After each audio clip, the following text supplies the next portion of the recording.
पादस्पर्शाने पवित्र झालेली पुण्य भूमी नगरी शेवाडे।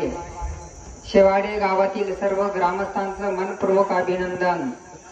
ज्यांनी या महादेवाचं मंदिर बांधलेलं आहे त्यांचं सुद्धा अभिनंदन। ओंकारेश्वर प्रथम नाव निघालेले आहे। जसं बाबांनी चिठ्ठी काढायला लावली लहान मुलाला तर प्रथम नाव निघालं ओंकारेश्वर।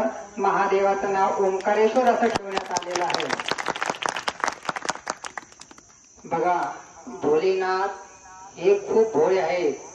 आपण मनाने त्यांचं नामस्मरण केलं तर आपल्या सर्व इच्छा मनोकामना ज्या असतील त्या पूर्ण करतात। आणि भोलेनाथांचं नामस्मरण करणं, हर हर महादेवाचा गजर करणं, महादेवाची भक्ती करणं हे आपलं कर्तव्य असतं।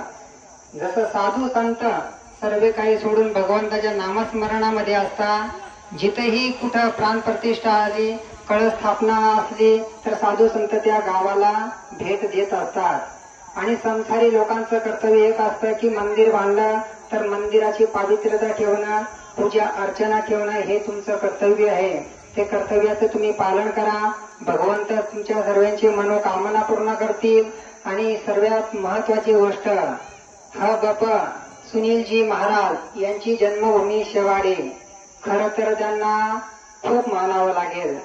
धर्माच्या गोष्टीमध्ये ते सर्वप्रथम उभे राहतात। गावोगावी त्यांचे कार्यक्रम चालू असतात आणि तिथं साधू संतांना आमंत्रित करून ते बोलत असतात। त्यांनाही मी मनपूर्वक अभिनंदन देतो। आणि भगवान भोलेनाथांचे एक महिमाचं वर्णन सांगतो। जसं मी सांगितलं की भगवान भोलेनाथ